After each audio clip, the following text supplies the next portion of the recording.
Bismillahirrahmanirrahim. Assalamualaikum warahmatullahi wabarakatuh.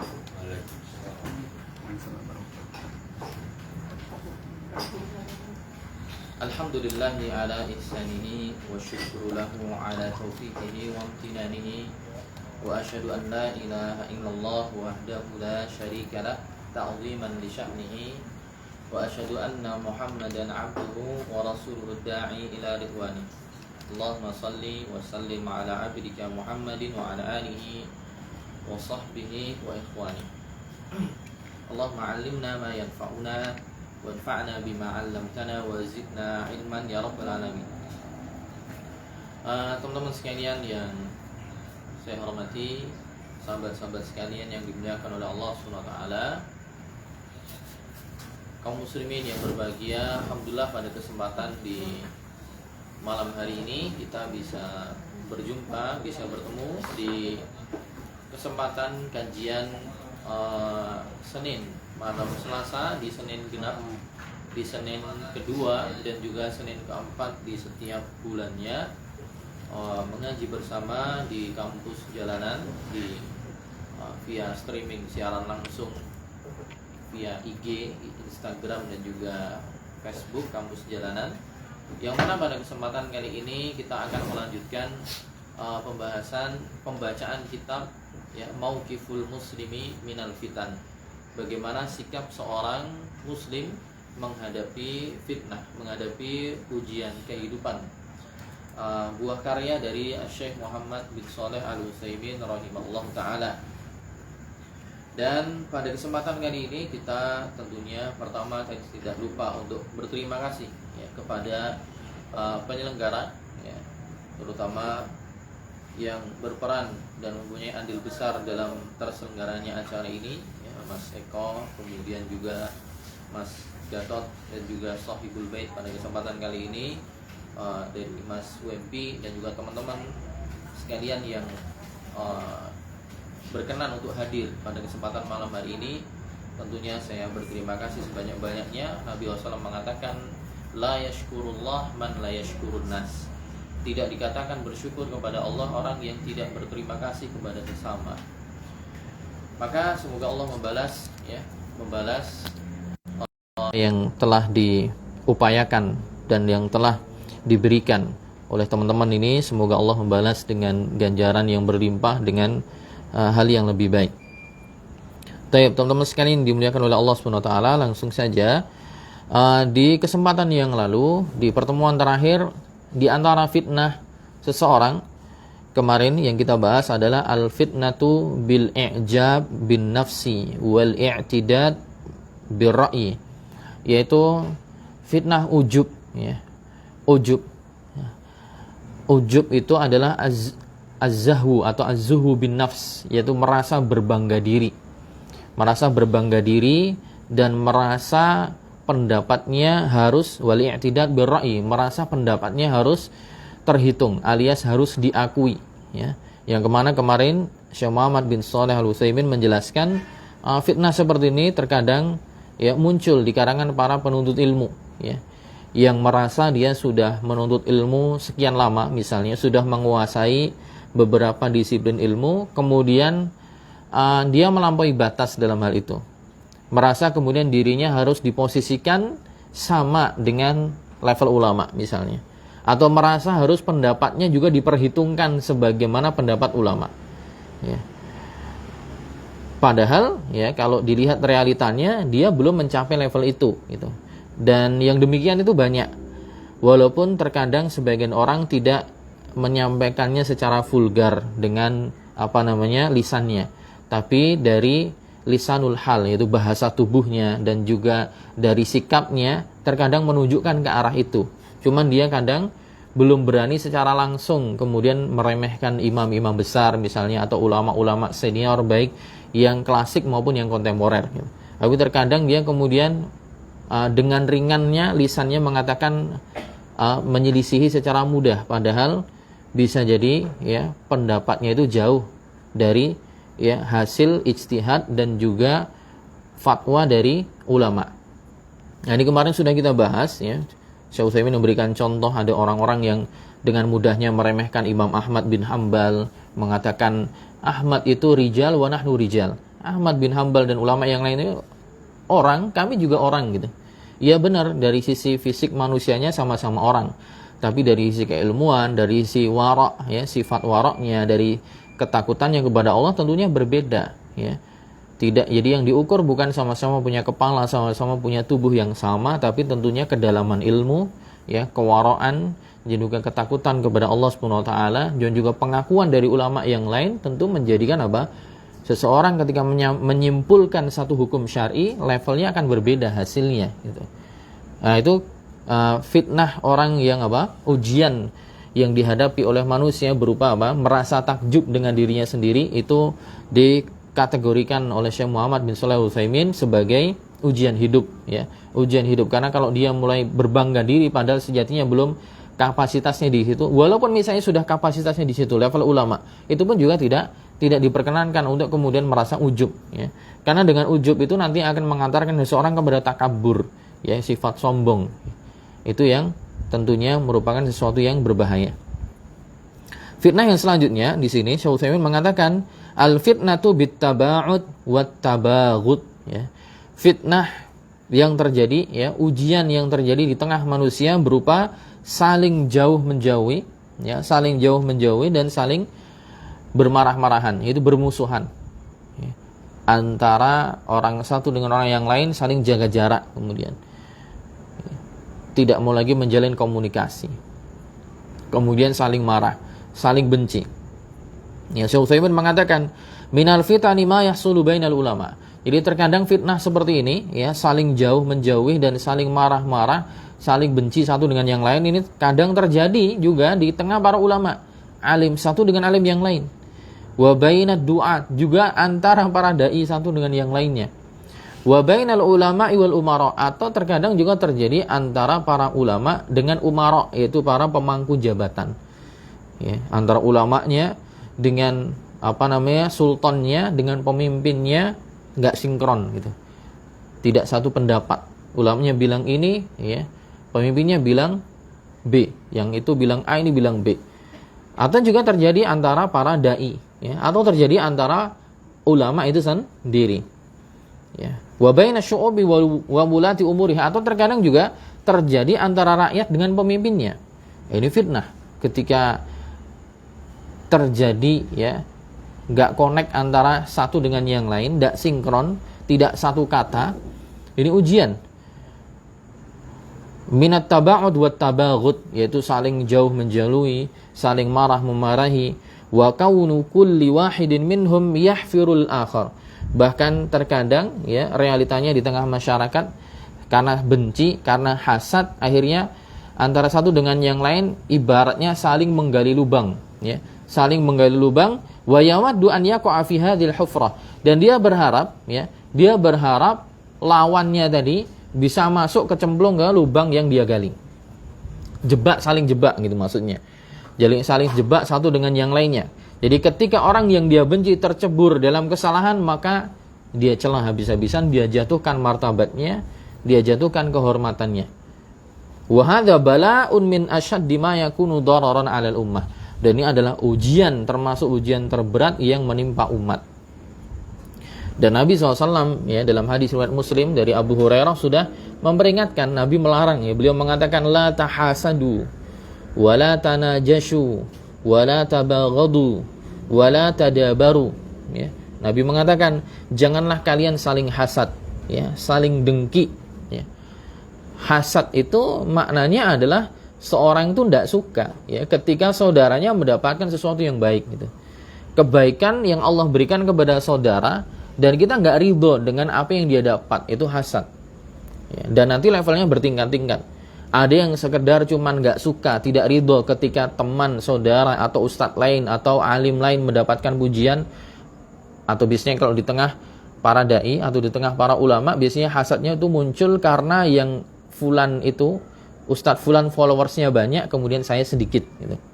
Nah, itu biasanya disisipkan oleh setan secara halus dalam benak dan hati seorang dai, ya. Padahal terkadang kalau kita lihat dari sisi manhajnya, dari sisi akidahnya sama, rujukannya kitabnya sama. Lalu terkadang sisi-sisi itu yang dalam tanda kutip sebenarnya itu kan masalah-masalah duniawi gitu. Fulan ya dianugerahi oleh Allah ya ilmu yang mumpuni, retorika yang bagus, kemudian penyampaian yang enak sehingga kemudian followersnya banyak, yang mendengarkan banyak, kajiannya yang hadir banyak. Alan ternyata diberikan anugerah kurang dari itu atau mungkin setara, tapi ternyata kok pengikutnya lebih sedikit. Nah, muncul dalam hati ya ketidaksukaan itu, kemudian dibumbui oleh setan ya, akhirnya kemudian ada dengki, hasad. Dia nggak seneng. Harusnya kan saling ta'awun gitu. Yang penting siapa aja yang menyampaikan dakwah ini, siapa yang menyampaikan kebenaran yang kita dukung, harusnya begitu. Ya, yang dituntut harusnya seperti itu. Tapi ternyata secara realistis ternyata berbeda. Dan itu sudah jadi sunatullah memang juga. Tidak bisa dihindari. Itu sesuatu yang bisa dikatakan sebuah keniscayaan gitu. Sesuatu yang mau tidak mau harus ada gitu. Nah, cuman kita perlu tahu itu. Dan kita perlu memanage hati. Dan juga perlu tahu bahwa ternyata tidak boleh. Nabi mengatakan la tahasadu, janganlah kalian saling dengki. Ya. Wala tanajashu, jangan saling tipu. Wala tabaghadu, dan juga jangan saling marah. Jangan saling murka satu dengan yang lain. Ya. Wala tadabaru, Nabi juga mengatakan jangan saling memutus hubungan. Ya, saling memutus hubungan silaturahim. Syekh Utsaimin mengatakan idza tafarraqal ulama wa sara kullu wahidin minal ulama lahu manhajun wa madhhabun wa ra'yun wa lam yuhawil ahadun minhum an yattasila bi akhihi idza khalafahu. Jika akhirnya para ulama ya para dai akhirnya masing-masing dari mereka itu punya ya metode tersendiri dan juga pendapat tersendiri dan juga mempunyai ya pemikiran tersendiri, dan masing-masing dari mereka tidak berupaya untuk saling menghubungi satu dengan yang lain ya, bagi orang yang berselisih dengan dia ya, liya bahasa ma'ahu hatta yasida ila ittifaq, agar apa?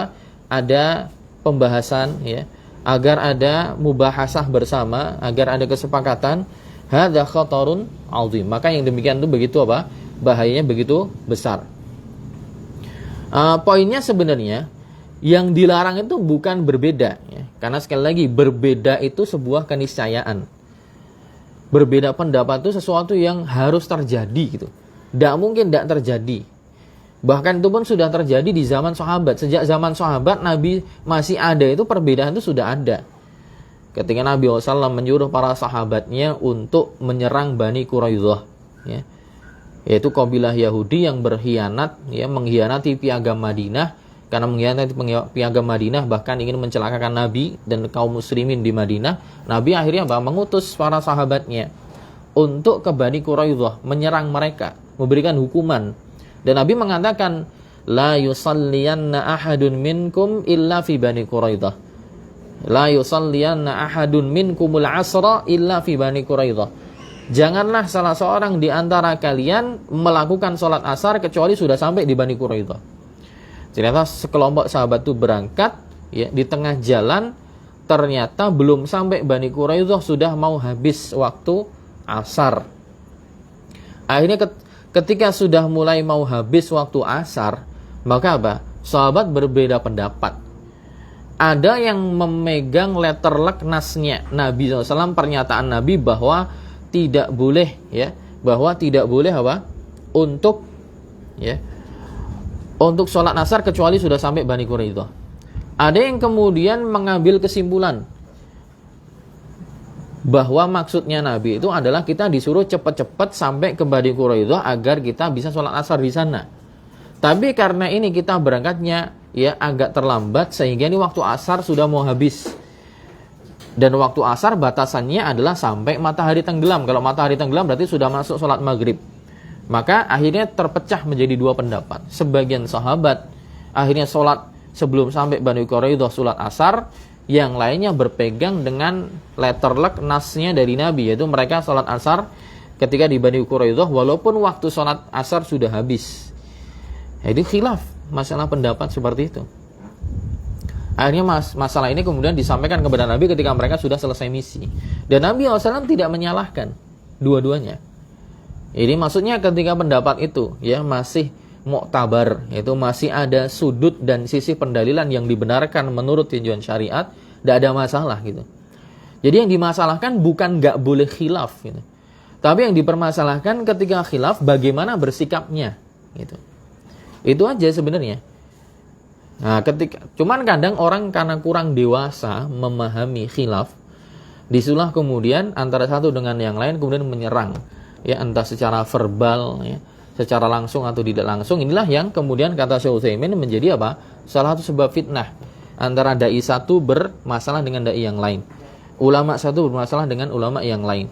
Ya. Ini yang harusnya dihindari. Makanya Syekh Utsaimin mengatakan, walam yuhawil ahadun minhum an yattasil bi akhihi idza khalafahu. Jika terjadi perselisihan tadi dan salah seorang di antara mereka yang berselisih tadi tidak saling menghubungi antara satu dengan yang lain, dengan saudara yang menyelisihinya. Kalau saling menghubungi, jadi sebenarnya perselisihan itu ya karena kurangnya apa? Kalau istilahnya sebagian orang itu kurang teng-teng cerit, ya. Kurang tengok-tengok cerita, ya. Kurang ngopi gitu. Sebenarnya kan gitu. Misalnya ada perbedaan sudut pandang, lu tinggal duduk cerita-cerita, ngopi bareng itu enak ketemu gitu. Akhirnya apa? Ya kalau memang akhirnya sudut pandangnya memang berbeda, ya udah tidak ada masalah gitu. Tidak ada masalah. Memang dan masih memungkinkan gitu kan, masih memungkinkan bahwa pendapat itu memang dibenarkan, ya tidak ada masalah gitu. Dan itu banyak ya, banyak yang demikian. Ya. Dan kenapa para ulama dulu berbeda pendapat itu? Karena memang ada banyak alasan ya, di antaranya bisa saja hadis tidak sampai kepada dia, atau bisa saja dia menganggap ya hadis itu menurut dia itu tidak valid, menurut pihak sebelah valid misalnya. Misalnya saya kasih contoh kalau dalam masalah fikih itu hak syuf'ah namanya. Hak syuf'ah. Syuf'ah itu adalah hak untuk membeli bagi orang yang berserikat dalam kepemilikan tanah biasanya. Jadi misalnya ada orang gitu kan memiliki tanah, sepetak tanah. Tanah ini misalnya 100 meter dan ini dimiliki 2 orang misalnya. Tanah ini dimiliki 2 orang. 100 meter ini pokoknya milik berdua dan belum dibagi. Kamu yang utara, saya yang selatan, belum dibagi. Pokoknya tanah 100 meter ini diberi berdua, gitu kan? Dibeli berdua, miliknya misalnya Ali sama Muhammad. Miliknya Ali sama Muhammad. Nah, kemudian si Ali ini ternyata mau menjual tanahnya, bagian dia. Ya, bagian dia mau dijual. Udahlah, saya mau pergi aja, mau pindah ke tempat lain. Bagian saya yang tadi 100 meter berarti milik dia separuh, 50 meter dia mau jual. Nah, itu misalnya tanahnya mau dijual, maka orang yang paling berhak pertama kali membeli adalah Muhammad sebagai serikat dia dalam kepemilikan tanah. Tidak boleh bagi Ali menawarkan kepada orang lain sebelum menawarkan kepada Muhammad dulu. Ya, kalau dia tawarkan kepada Muhammad dan Muhammad gak mau beli, silahkan baru tawarkan kepada yang lain, Ahmad misalnya. Ini namanya hak syuf'ah. Ini bagi 2 orang atau lebih yang memiliki kepemilikan tanah, ya, yang kemudian salah satunya ingin menjual. Nah, kemudian nanti permasalahannya apa? Dalam hak syuf'ah untuk tetangga, apakah itu juga berlaku? Ya, apakah juga berlaku? Jadi tanahnya sudah milik berbeda, cuman mereka bertetanggaan. Misalnya Mas Wempi di sini punya tanah, di sampingnya itu ada orang juga punya tanah. Mas Wempi punya tanah, ditinggali di situ, sampingnya ada orang punya tanah, gitu kan. Dan tetangganya Mas Wempi itu, ya, dia mau jual tanahnya. Dia mau jual tanahnya. Kemudian ternyata tetangganya tadi jualnya kepada orang lain. Padahal di situ tetangganya Mas Wempi ada. Tapi dia jual pada orang lain. Nah, bolehkah Mas Wempi sebagai tetangganya? Sebenarnya dia minat untuk beli tanah itu. Tapi tetangganya malah terburu-buru jual pada orang lain. Nah, Mas Wempi gak ridho misalnya. Gimana sih itu tetangga saya? Sebenarnya saya minat tanah itu. Saya pengen beli. Nah, apakah ada hak syuf'ah untuk tetangga? Kalau untuk yang sesama pemilik barang itu disepakati ulama itu ada haknya, namanya hak syuf'ah. Tapi untuk tetangga apakah ada? Nah, disitulah ulama berbeda pendapat. Ya, ulama selain madhab Hanafi mengatakan ya untuk tetangga itu tidak ada hak syuf'ah, tidak ada hak syuf'ah. Adapun Hanafiyah mengatakan ada hak syuf'ah. Kenapa mereka berselisih pendapat? Karena ada hadis yang menjelaskan tentang hak syuf'ah untuk tetangga. Yang mana hadis ini menurut Hanafiyah, menurut Abu Hanifah itu valid alias sahih.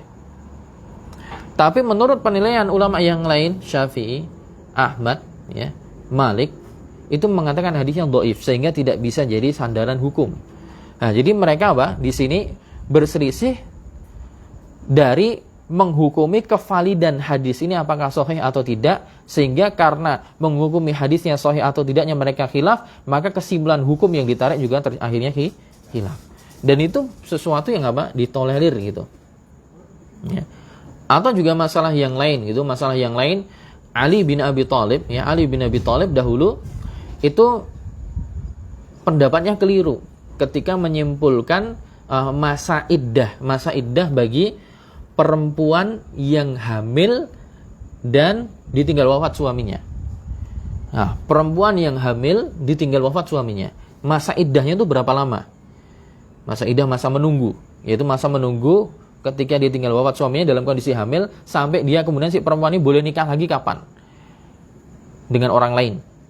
Apakah nunggu sampai dia lahir ataukah nunggu sampai 4 bulan 10 hari? Karena ada 2 ayat yang maknanya semua umum. Allah mengatakan dalam Al-Qur'an, wa ulatul ahmali ajaluhunna an yadha'na hamlahunna. Allah mengatakan wa ulatul ahmali ajaluhunna an yadha'na hamlahunna. Dan mereka para perempuan-perempuan yang hamil, masa iddahnya adalah mereka sampai melahirkan. Nah, Allah menyebutkan al-ahmal di situ dalam bentuk jamak plural yang maknanya umum. Maksudnya ya perempuan yang hamil siapa aja, entah hamil kemudian ditinggal wafat suaminya ataukah hamil kemudian diceraikan suaminya. Pokoknya umum. Hamil siapa aja, entah hamil kemudian pisah karena cerai atau pisah karena wafat. Di situ dikatakan sampai melahirkan baru masa iddahnya selesai.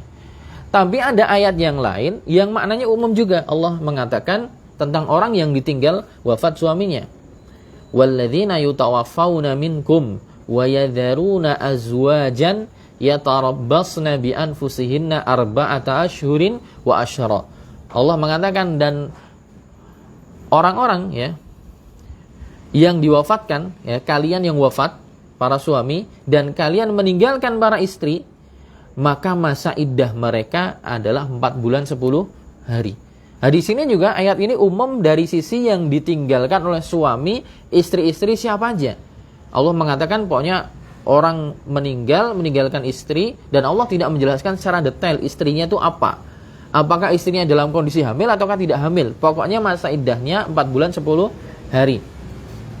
Ali bin Abi Thalib waktu itu berusaha untuk mengkompromikan 2 ayat tadi. 2 ayat yang secara kesan, ya, secara zahirnya kesannya ada kontradiksi. Gimana nih, yang ini bilang 4 bulan 10 hari, yang ini bilang sampai melahirkan. Akhirnya mereka mengkompromikannya. Akhirnya Ali bin Abi Thalib dengan satu sahabat yang lain mengatakan perempuan yang hamil yang ditinggal wafat suaminya, maka masa iddahnya adalah diambil yang paling panjang.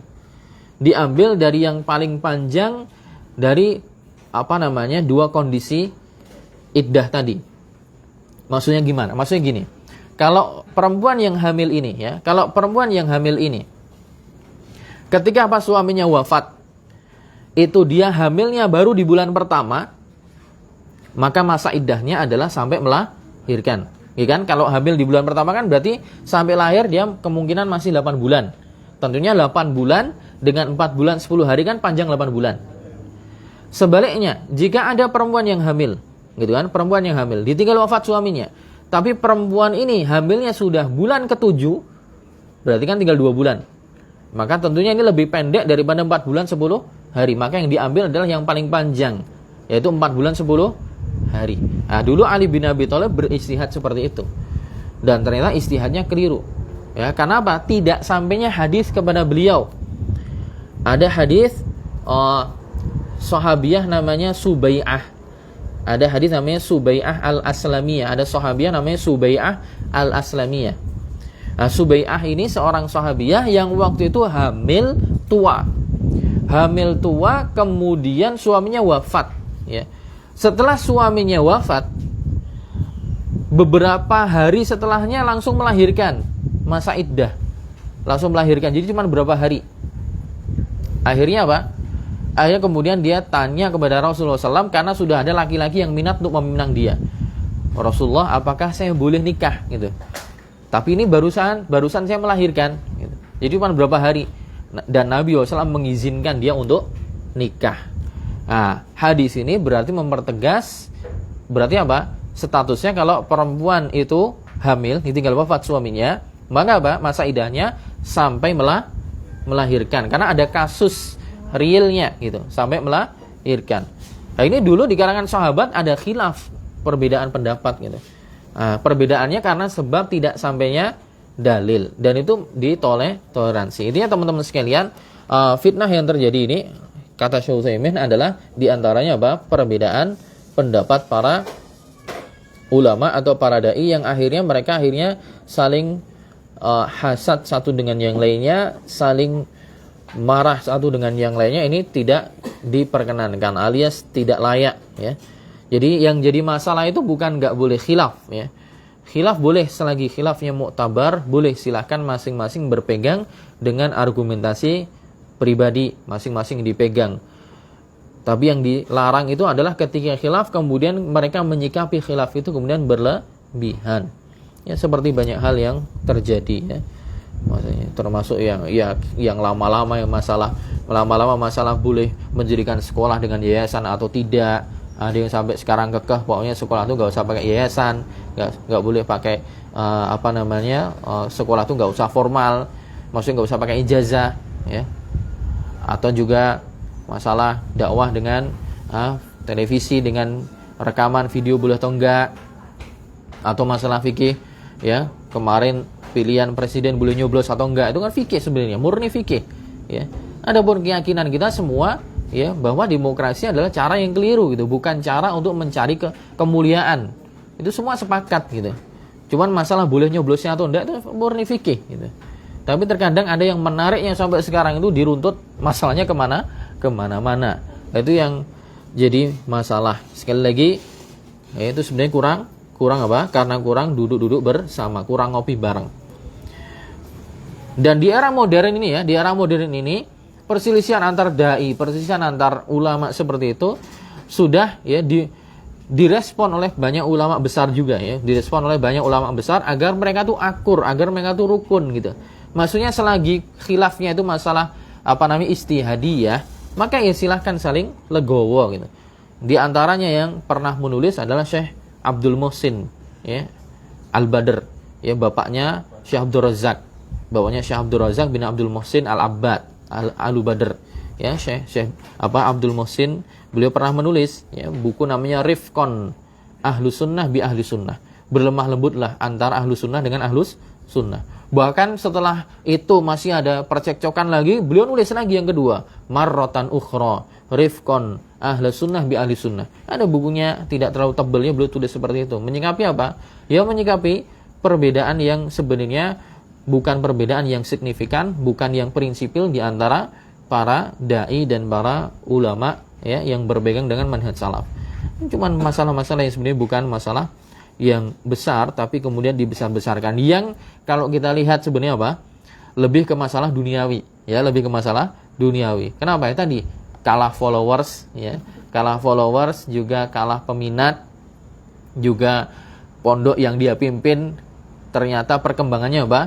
Kurang berkembang di bidang pondoknya fulan gitu. Akhirnya muncul itu. Sebenarnya kadang masalahnya masalah yang sifatnya duniawi.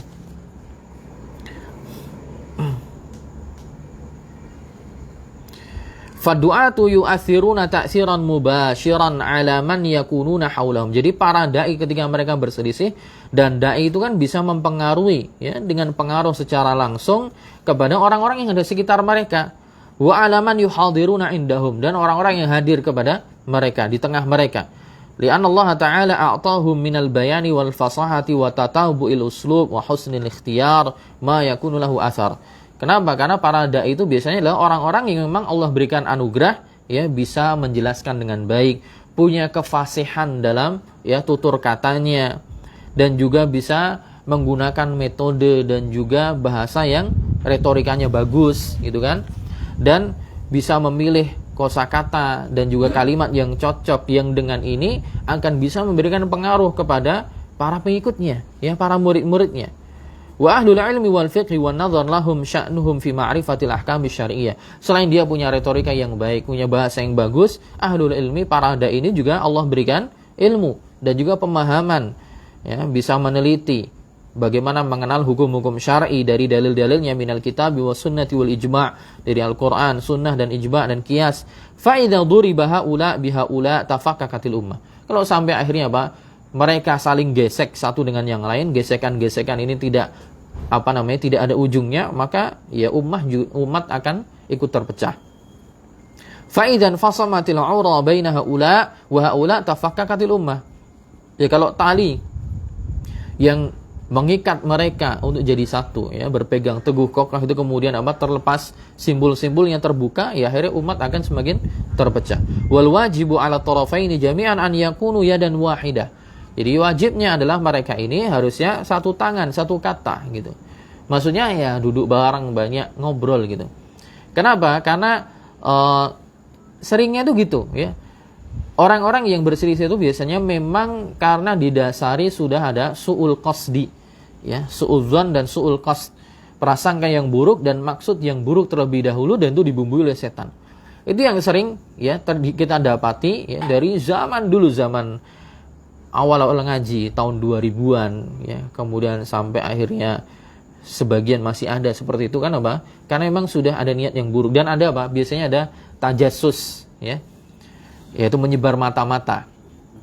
Jadi ada fulan alan yang sebenarnya tidak cocok dengan Ustadz A, tapi sengaja hadir di kajiannya. Kemudian nanti dengar kalau ada statement pernyataan yang kira-kiranya bermasalah, dia catat tuh, dia ingat, kemudian dilaporin ke Ustadz dia. Padahal Allah mengatakan wala tajassasu wala yaghtab ba'dukum ba'dha. Allah mengatakan janganlah kalian saling memata-matai satu dengan yang lain, dan jangan saling ghibah satu dengan yang lainnya. Nah, kadang begitu. Memang kadang si misalnya Ustadz A bermasalah dengan Ustadz B, ya. Ustadz B nggak senang dengan Ustadz A. Muridnya Ustadz B datang ke Ustadz A, ikut kajian. Kemudian nanti menyampaikan ke Ustadz B. Ustadz B menerima itu langsung diterima mentah-mentah wutuan gitu. Padahal bisa jadi tidak sesuai dengan apa yang disampaikan, atau mungkin sesuai dengan yang disampaikan tapi dia pahami dengan sudut pandang yang berbeda. Kemudian Ustadz B menyampaikan kepada Syekh gitu, dan Syekhnya ngasih fatwa. Kemudian Ustadz B ngomong tuh Ustadz A itu bermasalah, saya udah tanyakan sama Syekh, Syekh bilang gini. Jawabannya adalah Syekh itu atau ulama itu, dia tidaklah memberi fatwa kecuali sebatas dengan informasi yang sampai kepada dia. Jadi ketika informasi yang sampai kepada dia tidak utuh gitu kan, maka juga nanti fatwanya juga tidak utuh. Karena si alim ini, si syekh ini akan memberikan informasi hukum terkait permasalahan tertentu tergantung keutuhan dan kesempurnaan informasi yang sampai kepada dia. Ya. Dan itu sering terjadi, ya, sering terjadi. Jadi masalah dengan ustadz ini, kemudian ustadz ini wadul dengan syekhnya, ya, nyampaikan kepada syekhnya. Yang terkadang ketika menyampaikan kepada syekhnya itu, ya dengan dengan permasalahan yang dia pahami sesuai dengan sudut pandang orang yang tidak sepakat ini. Ya, akhirnya muncullah fatwa yang kesannya menyudutkan ustadz yang diwadulkan tadi atau dikeluhkan tadi. Ya, kemudian ustadz yang disampaikan tadi yang berselisih dengan dia kemudian dijauhi oleh murid-muridnya. Maka ketahuilah itu semua nanti akan ada pertanggungjawabannya di yaumil qiyamah. Jika tidak sesuai dengan realita yang ada, tidak sesuai dengan kenyataan yang ada, maka semua akan dipertanggungjawabkan. Ya. Jadi dari awal tuh, jadi fitnahnya tuh memang sendiri-sendiri ya. Sesama penuntut ilmu tuh ada level fitnahnya sendiri. Sesama ustadz tuh juga ada sendiri. Sesama ulama tuh nanti juga ada sendiri. Ya.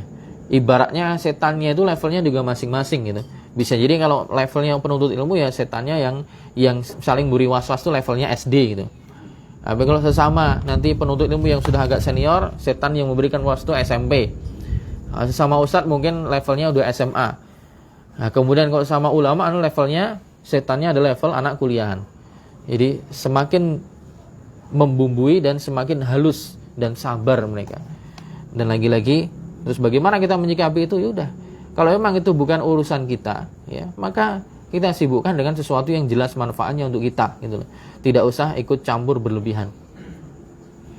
Fa idza akhta'ta anta ayyuhal 'alim fi hukmi min al-ahkam fanabbahaka ahadud du'at wa sara shawabu ma'ahu farji ilal haq. Maka di sini Syekh Utsaimin memberikan nasihat. Kalau memang kamu atau Anda, wahai alim, wahai dai, jika memang dalam satu kondisi Anda melakukan kesalahan, ya, dalam dalam menyimpulkan satu hukum syar'i, dan kemudian ketika kita menyampaikan itu keliru dan ada yang mengingatkan, ya, ustadz lain mengingatkan atau alim lain mengingatkan, dan ternyata setelah kita teliti, oh yang benar memang bersama dia, ya kita legowo aja, ya, farji ilal haq, maka berlapang dadalah, legowo bahwa memang kebenaran berada di orang yang memberikan peringatan, kita terima aja, ya. La tarji ila qauli fulanin wa fulan bal irji ilal haq. Jangan kemudian bulet, ya, tidak mau kembali karena gengsi, ya. Kemudian cari pendapat yang lain, fulan atau alan, padahal memang kita sendiri ketika meneliti ternyata masalah ini memang keliru. Yang benar ada fulan, misalnya ustadz fulan yang mengingatkan. Nah, ini terkadang sifat legowo ini dan merasa bahwa dirinya memang keliru, itu kadang juga berat bagi sebagian orang. Apalagi yang sudah punya nama besar, itu terkadang susah mengakui kalau dirinya salah. Itu pelajaran, ya, terutama bagi saya pribadi. Dan kalau kita lihat, ya, contohnya dari kalangan ulama sebenarnya banyak, ya. Para ulama itu tidak malu mereka ketika misalnya diberikan pertanyaan dalam suatu perkara dan kemudian mereka bilang tidak tahu, ya udah bilang aja nggak tahu. Daripada jawab tapi keliru malah jadi kritikan banyak orang, mendingan ngomong tidak tahu, gitu. Seperti Al-Imam Malik rahimahullah ta'ala, dulu, ya, ada penanya yang datang jauh-jauh dari Andalus, ya, datang jauh-jauh dari Andalus, dari Spanyol, Portugal, datang berkilo-kilometer sekian bulan menuju Madinah, mengumpulkan beberapa pertanyaan, ya, bertanya kepada Al-Imam Malik rahimahullah ta'ala. Kalau tidak keliru ada sekitar 40-an lebih pertanyaan atau kurang lebih sekitar itu, dan 36 atau kurang dari itu pertanyaan yang Imam Malik mengatakan la adri, saya tidak tahu, ya. Beliau jujur aja legowo bilang tidak tahu. Tapi maksudnya tidak tahu itu oleh para ulama dijelaskan bukan tidak tahu yang sama sekali tidak tahu. Maksudnya apa? Beliau dalam kondisi itu secara langsung jawab belum tahu, tapi ada potensi beliau untuk tahu. Maksudnya, ya, misalnya sekarang tidak tahu, ya belum bilang tidak tahu, tapi nanti coba dicarikan, gitu. Dan ketika mencarikan, beliau insya Allah akan menemukan jawabannya. Tapi maksudnya ketika pertanyaan itu ditanyakan secara langsung, dan saat itu memang misalnya seorang tidak bisa jawab secara langsung, di saat itu juga bilang aja tidak tahu, buat PR gitu aja. Itu lebih hati-hati, gitu. Dan juga Imam Ahmad rahimahullah ta'ala juga demikian, dan yang lainnya. Bahkan ada beberapa risalah, ya, beberapa tulisan ilmiah berupa jurnal, ya, jurnal dan juga artikel-artikel ilmiah yang ditulis oleh para ulama di Timur Tengah, Saudi dan yang lainnya, pernah baca bahwa ada yang mengumpulkan, ya, ibarat, yaitu ungkapan-ungkapannya Imam Ahmad ketika beliau ditanya oleh muridnya. Terkadang beliau jawab la adri, terkadang beliau bilang la a'rif, terkadang bilang laisa indi ilm, terkadang bilang ma inni arif, ya, lastu bi'arif, lastu bi'alim. Dia bilang gitu. Jadi dengan banyak ungkapan yang menunjukkan makna yang sama, saya tidak tahu, gitu. Maksudnya dalam kondisi dijawab secara langsung belum tahu, tapi beliau punya potensi untuk menggali agar nanti bisa tahu jawabannya. Dan itu bukan aib. Dan taruhlah misalnya terlanjur jawab dan keliru, ya, terlanjur jawab dan keliru, diingatkan, maka dia akan, bagusnya adalah terima bahwa pendapat itu memang keliru dari dirinya dan dia rujuk. Itu yang bagus, ya. Kalau di Indonesia dulu mungkin beberapa tahun yang lalu, ya, setahun atau 2 tahun yang lalu, pernah terjadi di Ustadz Abu Haidar, ya, Abu Haidar As-Sundawi hafizallahu ta'ala. Suatu ketika beliau ditanya tentang hukum mempersyaratkan untuk orang yang pinjam motor, ya, pinjam motor dengan syarat nanti pulang diisi penuh bensin, gitu kan? Bagaimana hukumnya, Ustaz? Pinjam motor, ya, tapi mempersyaratkan nanti kalau pulang bensin penuh. Beliau bilang riba. Beliau bilang apa? Riba. Ya. Karena beliau memahami apa? Hadis yang juga jadi kaidah fikih, kullu qardin jarra naf'an fahuwa riba. Setiap pinjaman yang dengannya menarik kemanfaatan maka itu adalah riba. Setelahnya kemudian banyak yang beri masukan ke beliau. Kalau tidak keliru salah satunya yang hubungi langsung adalah Ustadz beliau tinggalnya di Jawa Timur ya. Belakangnya juga nisbahnya As-Sundawi. Ya, Abu Ghazi, Ustadz Abu Ghazi As-Sundawi. Beliau yang hubungi secara langsung dikasih masukan bahwa apa? Itu bukan riba, Ustadz. Yang dimaksudkan qard itu adalah pinjaman, yaitu pinjaman sesuatu yang dipinjam kemudian habis ya. Kemudian seperti uang. Itu yang dimaksud qard itu seperti uang, yaitu sesuatu yang dipinjam dan setelah dipinjam itu jadi milik kita dan kita berhak untuk menghabiskannya. Yang penting di tanggal atau waktu yang ditentukan kita mengembalikan dengan jumlah yang semisal. Tapi kalau untuk motor, sepeda itu namanya bukan qard tapi namanya i'arah ya. Karena yang dipinjamkan fisiknya, yang diambil kemanfaatan dari fisik itu. Jadi yang dimanfaatkan adalah apa? Kemanfaatan dari motor, kemanfaatan dari sepeda. Nah, kalau ini namanya i'arah atau ariyah. I'arah atau ariyah. Cuman dalam bahasa Indonesia masalahnya semua itu dimaknai pinjaman. Kita ambil duitnya teman ya namanya pinjam. Kita ambil sepeda atau motornya teman namanya juga pinjam. Nah, ini yang kadang translate pinjam ini yang menjadikan pemahaman dalam masalah fikih jadi rancu. Padahal dalam masalah fikih punya istilah sendiri. Kalau uang yang dipinjam kemudian kita habiskan, yang penting nanti kita kembalikan lagi dengan nominal yang sama, itu namanya qardun ya. Tapi kalau untuk motor ya dan juga sepeda misalnya, itu namanya bukan qard tapi ariyah atau i'arah. Nah, maka dijelaskan waktu itu bahwa apa? Untuk motor ya pinjam kemudian nanti pulang penuh itu boleh. Nah, itu nanti statusnya dia apa? Jadi ijarah, jadi sewa. Ya, jadi sewa. Itu sebuah i'arah yang dipersyaratkan ada manfaat setelahnya, maka statusnya jadi akad jual beli apa? Jasa. Yaitu jasa pinjam motor bayarnya dengan bensin gitu. Dan beliau kemudian mengklarifikasi, mengatakan pendapat saya kemarin keliru gitu kan. Terima kasih ya kepada Ustaz Fulan yang memberikan masukan. Nah, ini Masya Allah legowo kalau seperti itu. Salah, tidak ada masalah walaupun beliau senior gitu, sudah lumayan ini. Itu yang hendaknya apa? Ditanamkan dalam hati setiap orang. Kita keliru ngomong aja keliru, bukan malah membabi buta membela apa? Pendapat kita. Ya, itu yang keliru.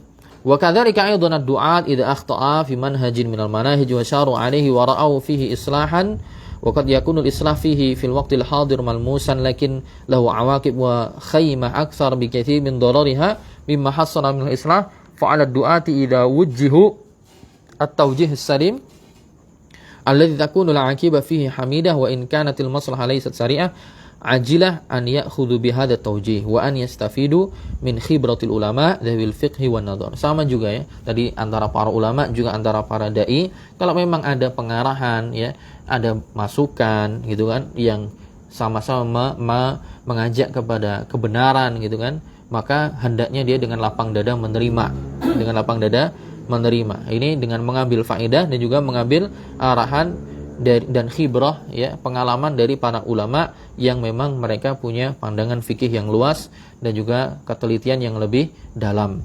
Nah, itu hendaknya apa? Seorang punya sikap yang demikian ya, karena kita manusia dan manusia itu tidak akan lepas dari kekeliruan dan salah. Nah, itu kalau kita pegang dengan baik, maka kita tidak akan terlalu pede nanti.